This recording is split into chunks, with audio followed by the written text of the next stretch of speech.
안녕하세요, 엔트리 위스키입니다. 아무리 싱글 몰트의 인기가 높아졌다고 해도 현재 전 세계 위스키 판매량 1위는 블렌디드 위스키인 이 조니 워커죠. 국내라고 다를까요? 국내 위스키 판매량 1위는 마찬가지로 블렌디드 위스키인 이 발렌타인입니다. 왜 싱글 몰트 위스키도 버번 위스키도 아닌 블렌디드 위스키가 가장 많이 판매될까요?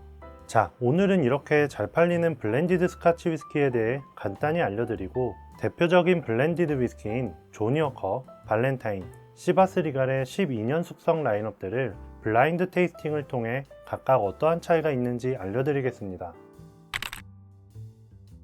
블렌디드 스카치 위스키는 하나 이상의 싱글 몰트 위스키와 싱글 그레인 위스키를 섞어서 만든 위스키인데요. 싱글 몰트 위스키의 경우 원재료로 사용되는 곡물은 메가만 사용해야 하고 증류할 때 효율이 낮은 단식 증류기만 사용해야 하기 때문에 원재료의 풍미가 살아있다는 장점이 있는 반면 단가가 높다는 단점이 있습니다. 이에 반해 싱글 그레인 위스키는 원재료로 감자나 호밀과 같은 다른 곡물을 사용해도 되고 증류할 때는 효율이 좋은 연속식 증류기를 사용할 수 있기 때문에 맛과 향에서 싱글 몰트 위스키에 비해 상대적으로 떨어지지만 단가를 굉장히 낮출 수 있다는 장점이 있습니다. 자, 여기서 왜 블렌디드 위스키가 싱글 몰트 위스키보다 많이 팔리는가에 대한 첫 번째 이유가 있는데요. 싱글 몰트 위스키와 싱글 그레인 위스키를 적절히 잘 섞으면 싱글 몰트의 풍미는 살리면서 단가는 낮출 수 있는 꽉 먹고 알 먹고 누이 좋고 매부 좋고 원샷, 투킬, 일석이조의 효과를 얻을 수 있습니다. 그렇기 때문에 싱글 몰트 위스키와 블렌디드 위스키를 같은 숙성 연수로 비교하게 되면 가격이 대략 2배 이상 차이 나게 되는데요. 특히 고숙성으로 갈수록 그 차이는 벌어집니다. 그렇기 때문에 소비자 입장에서는 같은 숙성 연도라면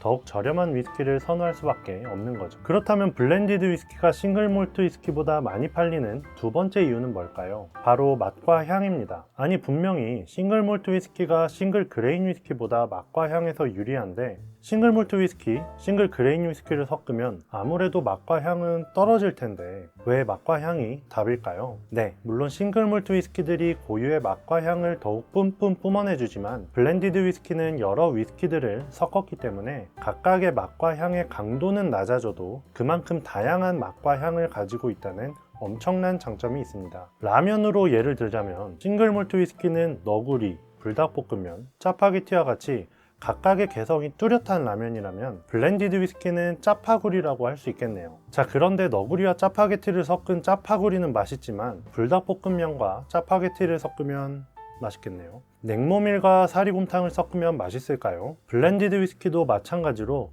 어떤 위스키들을 어떠한 비율로 섞느냐가 가장 중요하면서도 어려운 일인데요. 때문에 이러한 블렌딩을 최종 결정하는 사람을 마스터 블렌더라 부르고 각 제조사마다 이 마스터 블렌더가 경영의 핵심적인 역할을 하는 경우가 많습니다. 자, 그러면 이제 블렌디드 위스키 하면 떠오르는 대표적인 위스키 조니 워커, 발렌타인, 시바스 리갈의 12년 숙성 라인업들로 블라인드 테이스팅을 통해 블렌디드 위스키의 특징과 세 가지 위스키의 차이점을 있는 그대로 알려드리겠습니다. 블라인드 테이스팅 준비는 아내가 도와줬는데요. 조니 워커의 12년 숙성 라인업인 블랙 라벨은 마시던 바틀로 준비했고요. 발렌타인 12년과 시바스 리갈 12년은 집에 남아있는 게 없어서 편의점에서 200ml 용량으로 구입했습니다. 자, 그럼 먼저 하나씩 향을 맡아보겠습니다. 첫 번째 위스키입니다. 첫 번째 위스키 같은 경우는 향에서 굉장히 달달한 과일의 향이 느껴지는데요. 청포도처럼 약간은 새콤한 향도 같이 느껴집니다. 이어서 두 번째 위스키 향을 맡아보겠습니다. 두 번째 위스키 같은 경우는 향에서 첫 번째 위스키보다 조금은 더 스모키한 향을 느낄 수 있는데요. 약간은 바다의 짠내 같은 향도 함께 느껴집니다. 마찬가지로 달달한 과일의 향도 함께 느껴지네요. 그러면 세 번째 위스키 향을 한번 맡아보겠습니다. 세 번째 위스키 같은 경우는 굉장히 화사한 향이 느껴지는데요. 마치 캔디처럼 굉장히 달콤한 향이 느껴집니다. 두 번째 위스키에서 느꼈던 스모키한 향은 거의 느낄 수 없고요. 싱글 몰트 위스키인 글렌리벳의 달콤한 캔디 향이 느껴집니다. 굉장히 화사하네요. 달달한 향을 풍기는 꽃의 향과도 유사합니다. 그럼 이제 맛을 한번 보겠습니다. 첫 번째 위스키입니다. 첫 번째 위스키 같은 경우에 향에서는 그렇게 스모키하다는 느낌을 많이 못 받았는데 맛에서는 스모키한 향이 어느 정도 올라오네요. 뒤따라서는 굉장히 달콤한 과일의 맛이 느껴지는데요. 알코올의 느낌은 약간은 있지만 마셨을 때 거칠다는 느낌이 안 들고 굉장히 부드럽게 잘 넘어갑니다. 이어서 두 번째 위스키 맛을 한번 보겠습니다.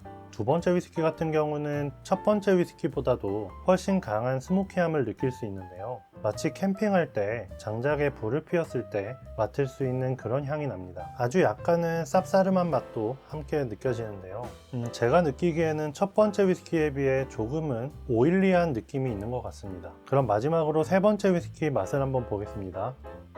네, 세 번째 위스키 같은 경우는 맛에서도 향에서 맡았었던 캔디 같은 달콤함을 느낄 수 있는데요. 스모키한 느낌은 전혀 없습니다. 신선한 과일과 같은 청량감도 느껴지네요. 제가 느끼기에는 세 가지 위스키 중에 가장 달콤하지 않나 생각을 합니다. 정리를 해보자면 첫 번째 위스키 같은 경우는 약간의 스모키함과 복합적인 과일의 향이 느껴지고요. 마시기에는 부드러웠는데 이렇게 밸런스가 잘 갖춰진 것을 보면 이 세 가지 위스키 중에 발렌타인 12년이 아닐까 생각이 됩니다. 그리고 두 번째 위스키 같은 경우는 세 가지 위스키 중에 가장 스모키함이 강했고 입안에 약간 오일리한 느낌이 나는 걸로 봐서는 여기 조니 워커 블랙이 아닐까 생각이 됩니다. 그리고 마지막으로 세 번째 위스키 같은 경우는 스모키한 건 전혀 느낄 수 없었고 캔디나 꿀 같은 달콤함과 함께 굉장히 화사한 느낌을 받았는데요. 이런 특징은 시바스 리갈 12년에서 느낄 수 있는 특징인 것 같습니다. 그럼 이제 답을 한번 맞춰보겠습니다. 네, 다행히 모두 정답이네요. 블라인드 테이스팅을 통해 말씀드린 것처럼 발렌타인 같은 경우는 약간의 스모키함과 그리고 복합적인 과일의 향 그리고 부드러운 목넘김까지 굉장히 밸런스가 잘 갖춰진 위스키라 생각하고요. 그렇기 때문에 우리나라에서 가장 많이 팔리는 위스키가 아닌가 생각이 됩니다. 물론 전 세계 판매량에서도 조니 워커의 뒤를 이어 2위에 랭크되어 있습니다. 그리고 두 번째 위스키인 이 조니 워커 블랙 같은 경우는 세 가지 위스키 중에 가장 스모키함이 강했는데요. 그래도 싱글 몰트 피트 위스키보단 스모키함이 덜하기 때문에 이 조니 워커 블랙을 드셔보시고 이러한 스모키함이 마음에 드신다면 가성비 좋은 싱글 몰트 피트 위스키인 탈리스커 10년이나 아니면 조금 더 나아가서 라프로익 10년을 추천드립니다. 그리고 마지막으로 이 시바스 리갈 12년 같은 경우는 블라인드 테이스팅 때도 말씀드렸지만 싱글 몰트 위스키인 글렌리백과도 유사하기 때문에 이 시바스 리갈 12년이 마음에 드셨다면 싱글 몰트인 글렌리백 12년을 추천드립니다. 자, 최근 저희 채널 영상이 모두 스카치 위스키를 주제로 순서대로 스카치 위스키 편, 싱글 몰트 위스키 편, 블렌디드 몰트 위스키 편, 그리고 오늘 블렌디드 위스키 편을 마지막으로 스카치 위스키에 대해 알려드렸습니다. 다음 영상으로는 주제를 바꿔서 버번 위스키, 라이 위스키와 같은 아메리칸 위스키에 대한 영상으로 찾아뵙겠습니다. 영상이 도움이 되셨다면 구독과 좋아요 눌러주세요. 지금까지 엔트리 위스키였습니다. 끝까지 시청해주셔서 감사합니다.